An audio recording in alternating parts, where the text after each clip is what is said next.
નમસ્તે, શક્તિ એજ્યુકેશનમાં કૃષ્ણા ડાંગર આપનું સ્વાગત કરું છું. આજે આપણે જોવાના છીએ ધોરણ 9નું સ્વાધ્યાય 2.1.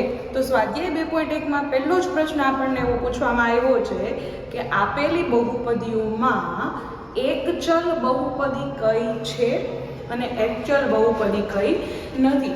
તો આના દાખલાઓની પ્રેક્ટિસ કરતા પહેલા આપણે થોડુંક રિવિઝન કરી લઈએ કે એક ચલ એટલે શું. તો એક ચલ એટલે જે બહુપદીમાં માત્ર ને માત્ર એક જ ચલ હોય. તો હવે પાછું આપણે ચલનું પણ રિવિઝન કરી લઈએ.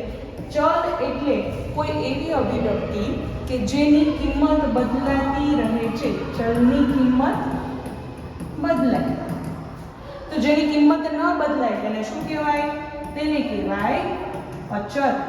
અચલ એટલે કિંમત ન બદલાય. હવે અભિવ્યક્તિમાં આપણે ફક્ત એક જ ચલ ગોતવાનો છે એ વાત તો નક્કી થઈ ગઈ, પણ એની સાથે સાથે આપણે બીજું કઈ વસ્તુ જોવાની છે કે બહુપદી હોવી જોઈએ. બહુપદી છે કે નહીં. તો આપણે આ દાખલાઓની શરૂઆત કરીએ. સૌથી પહેલા આપણે એ જોશું કે ચલ કેટલા છે અને પછી આપણે એ જોશું કે એમાં બહુપદી છે કે નહીં. તો સૌથી પહેલો દાખલો આપણને આપેલો છે 4x નો વર્ગ ઓછા 3x વત્તા 7.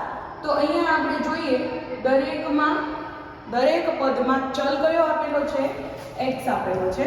તો હવે આપણે જોશું બહુપદી છે કે નહીં છે એ કેવી રીતે નક્કી કરશું. તો આપણને એક વાત તો નક્કી થઈ કે આ ચલ x છે.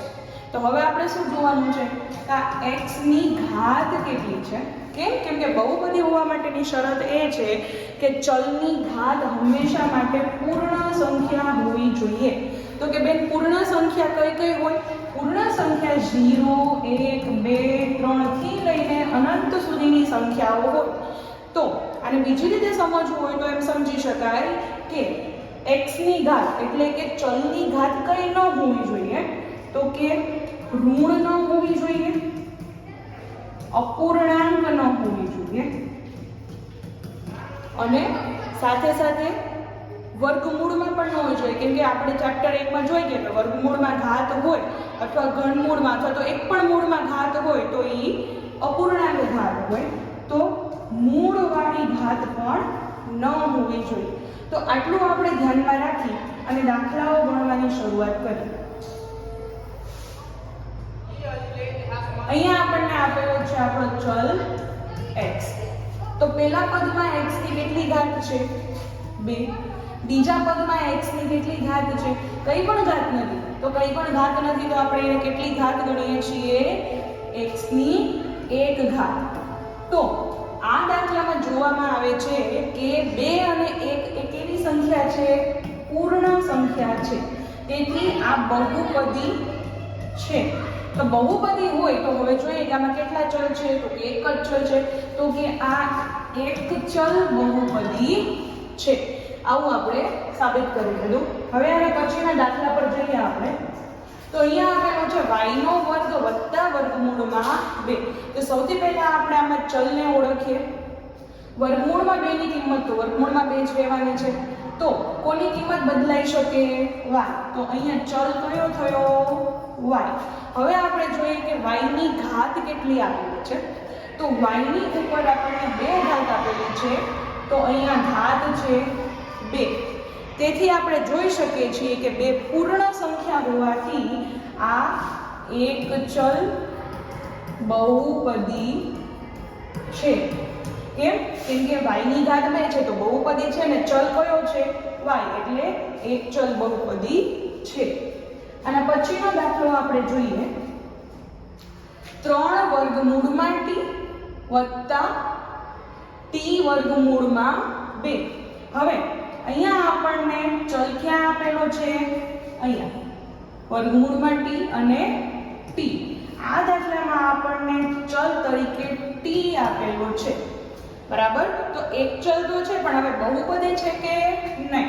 તો બહુપદી હોવા માટેની શરત ઘાત પૂર્ણ હોવી જોઈએ. તો વર્ગમૂળમાં t લખેલું છે તો વર્ગમૂળમાં t એટલે t ની કેટલી ઘાત? તો કે t ની 1/3 ઘાત. પહેલા પદમાં t ની ઘાત 1/3 છે. હવે જોઈએ બીજા પદમાં t ની કોઈ પણ ઘાત નથી તો કેટલી ઘાત હોય? 1. તો t ની 1 ઘાત છે. પણ પ્રથમ પદમાં t વર્ગમૂળમાં હોવાથી આ બહુપદી નથી. બહુપદી નથી. ચલ તો એક છે પણ બહુપદી નથી. એટલા માટે આ એક ચલ બહુપદી નથી. અને પછીનો દાખલો જોઈએ. y વત્તા 2/y ચલ. તો અહીંયા ચલ કયો આપેલો છે આપણને? y. હવે આપણે y ની ઘાતનું અવલોકન કરીએ. તો y ની ઘાત પ્રથમ પદમાં કંઈ જ આપેલી ન હોવાથી આપણે y ની ઘાત લેશું 1. દ્વિતીય પદમાં બીજા પદમાં 2/y છે. હવે હું જ્યારે 2/y છે તો 2/y ની કેટલી ઘાત હોય? કઈ ન હોય તો 2/y ની 1 ઘાત હોય. હવે આપણે ઘાતાંકના નિયમોને યાદ કરીએ તો જો છેદની ઘાતને અંશમાં લઈ જઈએ તો ઘાત ધનમાંથી ઋણ એટલે કે વિરુદ્ધ નિશાની થઈ જાય. તો અહીંયા 2/y ની 1 ઘાત હતી આને હું ઉપર લઈ જાઉં તો 2 અને y ની -1 ઘાત. કેમ કે નીચે ધન હતા તો ઉપર ઋણ થઈ જશે. -1 ઘાત થઈ જશે. તો આ દ્વિતીય પદમાં y ની ઋણ ઘાત હોવાથી આ બહુપદી નથી. એક ચલ છે પણ બહુપદી છે નહીં. ચલો આના પછીનો આપણે સમ જોઈએ. x ની 10 ઘાત. અચ્છા ચલો પહેલા આપણે ચલ લખીએ. તો આ બહુપદીમાં ચલ છે x. y ની પણ કિંમત બદલાઈ શકે તો y પણ ચલ છે અને t ની પણ કિંમત બદલાઈ શકે તો અહીંયા t પણ એક ચલ છે. બરાબર. તો x ની કેટલી ઘાત છે? 10 ઘાત. y ની કેટલી ઘાત છે? 3. t ની કેટલી ઘાત છે? 50. તો અહીંયા આપણને 10, 3 અને 50 આ ત્રણે પૂર્ણ સંખ્યા મળે છે. પરંતુ આપણને રકમમાં શું પૂછેલું છે? એક ચલ બહુપદ. તો બહુપદી છે તો કે હા બહુપદી છે પણ એક ચલ છે નહીં. અહીંયા કેટલા ચલ આપેલા છે? 3. કયા કયા? x, y અને t. તો આ એક ચલ બહુપદી નથી. તો આ સાથે પહેલો દાખલો આપણો પૂરો થયો છે.